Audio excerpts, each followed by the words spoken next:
231년 봄이었습니다. 기산 일대에 다시 전운이 들여왔습니다. 촉한의 승상 제갈량이 대군을 이끌고 북쪽으로 향했습니다. 이번이 네 번째 북벌이었습니다.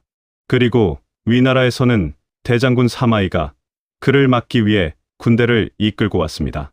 228년부터 시작된 제갈량의 북벌. 그동안 두 사람은 여러 차례 대치했지만 본격적으로 맞붙은 적은 많지 않았습니다. 하지만 이번은 달랐습니다. 사료는 이해 5월 노성이라는 곳에서 제갈량과 사마이가 직접 충돌했다고 전합니다. 도대체 이 전투에서 무슨 일이 벌어졌을까요? 누가 이겼고 누가 졌을까요? 그리고 더 큰 질문. 제갈량과 사마이. 과연 누가 더 뛰어난 전략가였을까요? 오늘 우리는 정사 기록을 통해 이 두 천재 군사의 진실을 살펴보겠습니다. 제갈량과 사마이. 이 두 이름을 들으면 누구나 삼국지를 떠올립니다. 그리고 많은 분들이 소설 삼국지연의에서 본 장면들을 기억하실 겁니다. 공성계에서 검은 고를 타던 제갈량. 복병이 있을까 두려워 물러나는 사마이. 상방곡에서 화공에 걸려 하늘에 대고 울부짖는 사마이. 때마침 내린 비로 간신히 살아나는 장면. 촉군이 퇴각할 때 제갈량의 목상만 보고도 겁에 질려 도망가는 사마이. 이런 장면들 때문에 많은 분들이 사마이를 제갈량보다 한 수 아래로 생각하십니다. 하지만 이 장면들은 모두 나관중의 삼국지연의, 즉 소설에서 창작되거나 과장된 내용입니다. 실제 역사 기록, 즉 진수가 편찬한 삼국지 정사는 다른 이야기를 전합니다. 정사 기록을 보면 제갈량과 사마이의 관계는 우리가 아는 것과 상당히 다릅니다. 227년부터 234년까지 약 8년간 이어진 제갈량의 북벌. 이 기간 동안 두 사람이 직접 군대를 이끌고 맞붙은 전투는 실제로 몇 번이나 될까요? 놀랍게도 명확히 기록된 직접 대결은 단 두 차례입니다. 231년 4차 북벌 때의 노성 전투, 234년 5차 북벌 때의 오장원 대치. 물론 이 기간 동안 여러 차례 대치는 있었지만 본격적인 전투로 기록된 것은 이 두 번뿐입니다. 그렇다면 이 두 전투에서는 무슨 일이 벌어졌을까요? 먼저 제갈량과 사마이가 누구인지 간단히 살펴보겠습니다. 제갈량, 181년에 태어나 234년에 54세로 세상을 떠난 인물입니다. 자는 공명, 벼로는 와룡입니다. 젊은 시절 형주에서 은거하다가 207년 유비의 삼고초려를 받고 출사했습니다. 적벽대전 이후 유비를 도와 익주를 얻었고 221년 유비가 황제에 오르자 승상이 되었습니다. 223년 유비가 세상을 떠나자 어린 유선을 보좌하며 촉한의 실권자가 되었습니다. 정사 삼국지 제갈량전은 무려 1만 1천자가 넘는 긴 분량으로 기록되어 있습니다. 이는 선주전보다도 많은 양입니다. 진수는 제갈량을 치국의 양제라고 평가했습니다. 나라를 다스리는 능력은 관중과 소아에 버금간다는 뜻입니다. 다만 연년동중, 미능성공 계응변장략, 비기소장여라고도 했습니다. 해마다 군대를 움직였으나 성공하지 못했으니 아마도 임기응변의 장략은 그의 장기가 아니었을 것이라는 의미입니다. 사마이, 179년에 태어나 251년에 73세로 세상을 떠난 인물입니다. 자는 중달입니다. 한해군 5년 출신으로 젊은 시절부터 총명하고 대략이 있다고 알려졌습니다. 조조 시절에는 그리 높은 지위에 오르지 못했습니다. 조조가 그의 야심을 경계했기 때문입니다. 조비가 황제가 된 후에야 중용되기 시작했고 조의 시기의 대장군이 되어 제갈량의 북벌을 막는 임무를 맡게 되었습니다. 249년 고평릉 사변을 일으켜 조씨 일족의 실권을 빼앗았고 손자 사마염이 진나라를 세운 후 고조 선왕제로 추존되었습니다. 두 사람 모두 당대 최고의 지략가로 평가받는 인물들이었습니다. 그렇다면 이 두 사람이 왜 맞붙게 되었을까요? 223년 유비가 세상을 떠났습니다. 이릉대전에서 오나라에게 참패한 지 1년 만이었습니다. 제갈량은 유비의 유언을 받들어 어린 유선을 보좌하게 되었습니다. 당시 촉한의 상황은 암울했습니다. 이릉대전 패배로 정예 병력 대부분을 잃었고 관우 장비 조은 등 주요 장수들도 하나둘 세상을 떠나고 있었습니다. 국력은 위나라의 9분의 1에 불과했습니다. 이런 상황에서 제갈량은 중대한 결단을 내렸습니다. 북벌입니다. 많은 신하들이 반대했습니다. 지금은 내실을 다질 때이지 전쟁을 벌일 때가 아니라는 의견이었습니다. 하지만 제갈량의 생각은 달랐습니다. 출사표에 이렇게 썼습니다. 적을 토벌하지 않으면 왕업 또한 망할 것이니 앉아서 망하기를 기다릴 바에야 차라리 적을 치는 것이 낫습니다. 기다리면 위나라의 국력이 더 강해질 것이고 그러면 북한은 자연스럽게 멸망할 것이라는 판단이었습니다. 그렇다면 공격만이 최선의 방어라는 결론에 이르렀습니다. 227년 봄, 제갈량은 첫 번째 북벌을 시작했습니다. 초반에는 성공적이었습니다. 천수, 남한, 안정 3군이 호응하며 항복했습니다. 하지만 가정에서 마속이 패배하면서 모든 계획이 무너졌습니다. 이 실패로 제갈량은 스스로 3계급 강등되어 우장군이 되었고 마속은 군법에 따라 처형되었습니다. 이것이 바로 읍참마속 고사의 유래입니다. 1차 북벌이 실패한 직후 위나라는 오나라를 공격했습니다. 하지만 석정 전투에서 조유가 대패하면서 동쪽 전선에 병력을 집중해야 했습니다. 제갈량은 이 기회를 놓치지 않았습니다. 228년 가을 2차 북벌을 시작했습니다. 이번에는 진창을 공략했지만 조진과 사마이가 이끄는 대군이 막아섰습니다. 때마침 큰 비가 내려 잔도가 끊기고 보급에 문제가 생기자 제갈량은 철수할 수밖에 없었습니다. 229년 3차 북벌이 있었습니다. 이번에는 진식을 본의 무도와 은평 두 군을 공략했고 성공적으로 두 군을 점령했습니다. 이 작은 승리는 촉한군의 사기를 높이는데 도움이 되었습니다. 230년 위나라가 먼저 움직였습니다. 조진과 사마이가 대군을 이끌고 한중을 공격해왔습니다. 하지만 이번에도 큰 비가 내려 위군은 보급 문제로 철수해야 했습니다. 제갈량은 이 기회를 이용해 위연을 본의 양계에서 곽회를 대파했습니다. 이제 무대가 준비되었습니다. 231년 봄 4차 북벌이 시작됩니다. 이때가 바로 제갈량과 사마이가 본격적으로 맞붙게 되는 시점입니다. 231년 2월 제갈량은 다시 기산 방면으로 출병했습니다. 이번에는 새로운 무기가 있었습니다. 모구유마라고 불리는 운송 도구였습니다. 이전 북벌들에서 가장 큰 문제는 항상 군량 보급이었습니다. 한중에서 기산까지는 험한 산길을 통과해야 했고 보급로가 길고 위험했습니다. 모구유마는 이 문제를 어느 정도 해결해 줄 수 있는 도구였습니다. 한편 위나라에도 변화가 있었습니다. 231년 3월 대사마 조진이 세상을 떠났습니다. 조진은 조조의 조카로 오랫동안 서쪽 방면 총사령관을 맡아왔던 인물입니다. 조진이 죽자 명제 조예는 사마이를 대장군으로 임명하고 서쪽 전선의 총지휘를 맡겼습니다. 이제 두 천재 군사가 본격적으로 마주하게 되었습니다. 제갈량은 먼저 상규 일대로 진군했습니다. 이곳의 보리가 익을 시기였습니다. 사마이는 이를 예상하고 있었습니다. 그는 급히 상규로 향했습니다. 정사 삼국지 선제기에 따르면 사마이는 제갈량은 결단력이 부족하다고 판단했습니다. 그래서 경무장으로 빠르게 이동하면 보리 수확을 막을 수 있을 것이라고 생각했습니다. 실제로 사마이의 군대가 도착하자 제갈량은 상규에서 철수했습니다. 이 장면만 보면 사마이가 제갈량을 물리친 것처럼 보입니다. 하지만 이것은 시작에 불과했습니다. 제갈량은 상규에서 철수한 후 노성 방면으로 이동했습니다. 사마이는 추격했습니다. 그리고 231년 5월 노성에서 두 군대가 정면으로 충돌했습니다. 이 전투에 대한 기록은 여러 사서에 남아 있습니다. 먼저 한진춘추의 기록을 보겠습니다. 사마이는 장압에게 남쪽 포이진에서 완평을 공격하게 하고 자신은 중앙을 점거하고 제갈량을 겨냥했다. 제갈량은 위연, 고상, 오반으로 하여금 사마이와 맞서게 했고 위군은 크게 패배했다. 갑옷 3,000벌과 활석궁 3,100개를 노획하고 목을 자르거나 사로잡은 것이 3,000여 명이었다. 명확합니다. 이 전투에서 촉군이 승리했습니다. 자치통감도 같은 내용을 전합니다. 흥미롭게도 진서 선제기는 다른 이야기를 합니다. 사마이가 제갈량을 추격해 크게 이겼다고 기록되어 있습니다. 하지만 진서는 사마이의 후손이 세운 진나라 시대에 편찬된 책입니다.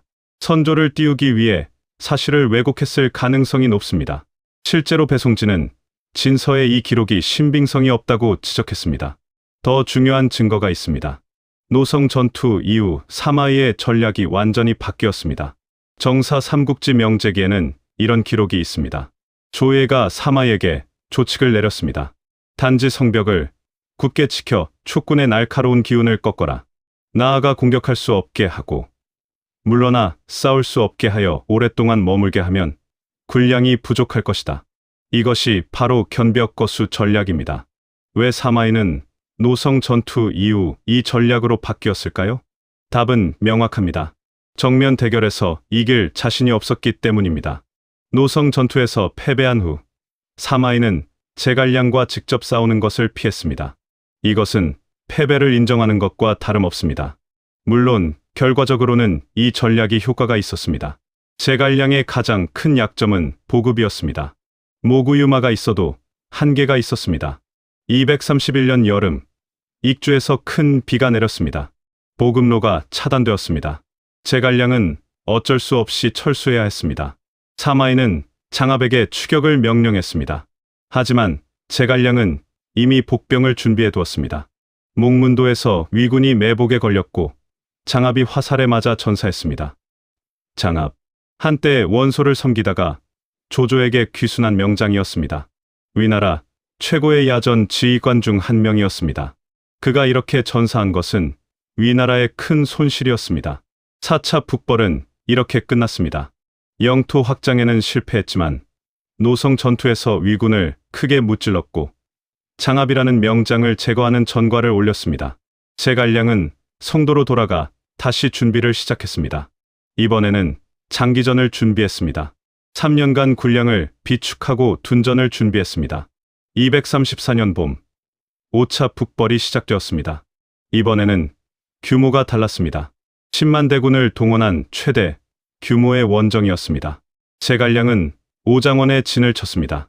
사마이도 군대를 이끌고 왔습니다.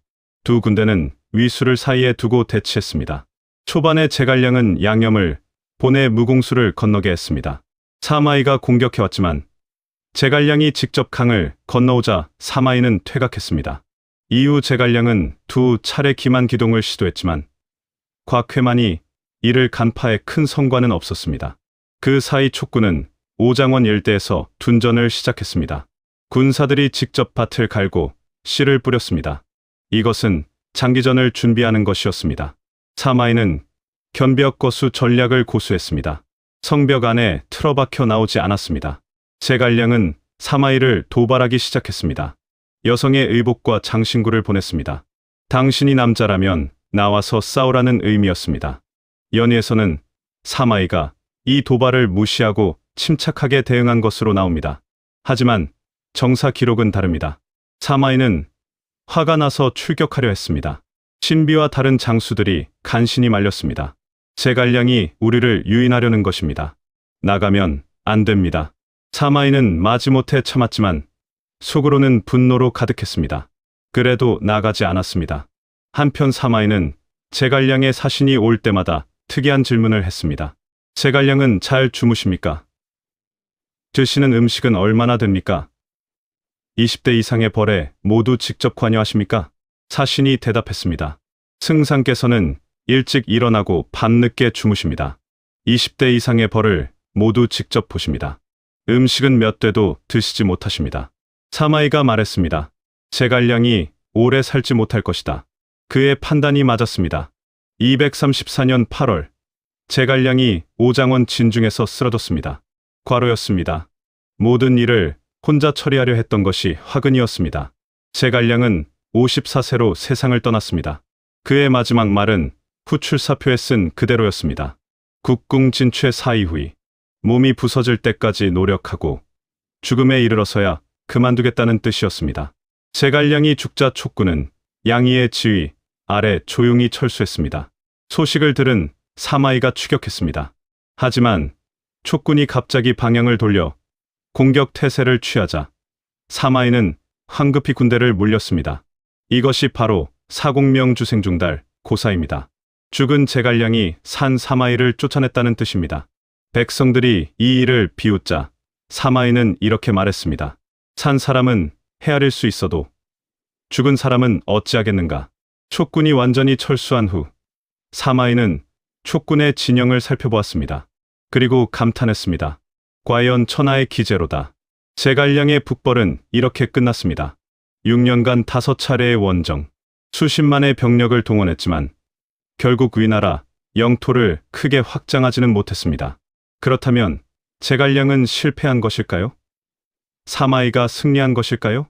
이 질문에 답하기 전에 우리는 몇 가지를 생각해 봐야 합니다. 첫째, 국력의 차이입니다. 위나라의 인구는 약 443만, 촉하는 약 94만이었습니다. 거의 5배 차이였습니다. 병력도 위나라가 50만 이상을 동원할 수 있었던 반면 촉하는 10만 정도가 한계였습니다. 이런 절대적 열세 속에서 제갈량은 6년간 버텼습니다. 둘째, 전투 결과입니다. 명확히 기록된 두 번의 직접 대결, 231년 노성 전투와 234년 오장원 도하전에서 모두 제갈량이 승리했습니다. 사마이는 정면 대결에서 제갈량을 이긴 적이 없습니다. 셋째, 전략적 판단입니다.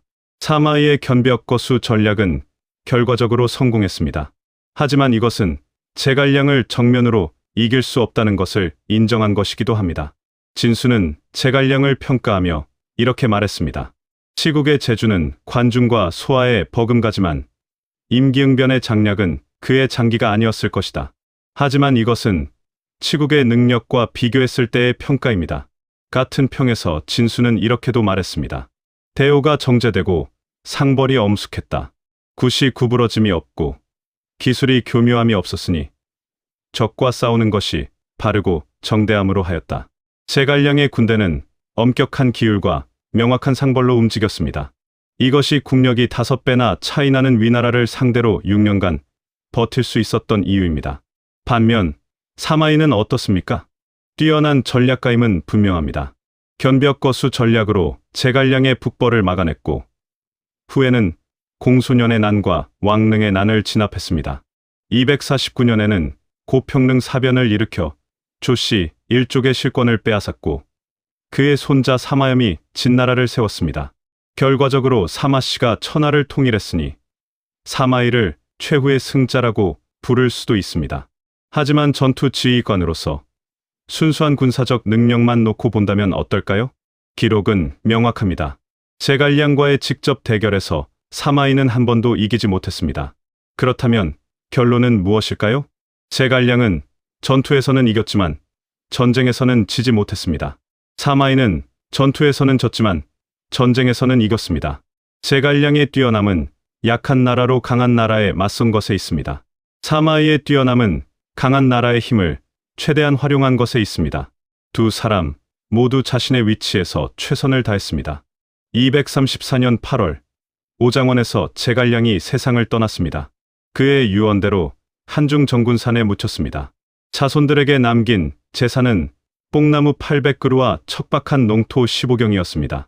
승상의 지위에 있으면서도 사제를 축적하지 않았습니다.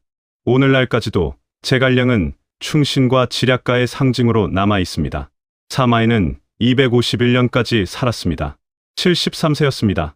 그는 조씨 일족의 실권을 빼앗았지만 스스로 황제가 되지는 않았습니다. 그의 아들 사마사와 사마소가 권력을 이어받았고 손자 사마염이 265년 진나라를 세웠습니다. 280년 진나라는 마침내 오나라를 멸망시키고 천하를 통일했습니다. 삼국시대가 끝난 것입니다. 이렇게 보면 사마이가 최종 승자인 것처럼 보입니다.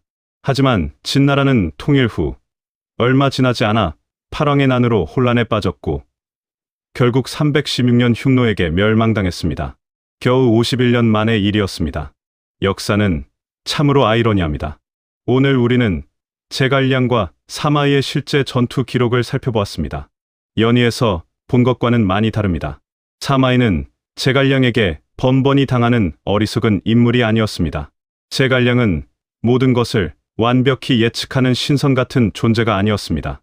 두 사람 모두 자신의 한계 속에서 최선을 다한 인간이었습니다. 제갈량은 국력의 열쇠를 지략과 기율로 보완하려 했고, 사마이는 국력의 우세를 전략적으로 활용했습니다. 전투 지휘관으로서는 제갈량이 더 뛰어났습니다. 전략가로서는 사마이가 더 현실적이었습니다. 누가 더 뛰어난 전략가였는가? 이 질문에 정답은 없습니다. 다만 우리는 이렇게 말할 수 있습니다. 제갈량은 불가능을 가능으로 만들려 했던 이상주의자였고, 사마이는 가능한 것을 확실히 잡으려 했던 현실주의자였습니다. 두 사람 모두 자신의 방식으로 역사에 큰 발자취를 남겼습니다. 231년 노성에서 234년 오장원에서 두 천재 군사가 맞붙었습니다. 그 기록은 1800년이 지난 오늘날까지도 우리에게 전략과 리더십에 대한 깊은 통찰을 줍니다. 오늘 영상은 여기까지입니다. 끝까지 시청하셨다면 좋아요와 구독을 눌러주세요. 시청해 주셔서 감사합니다.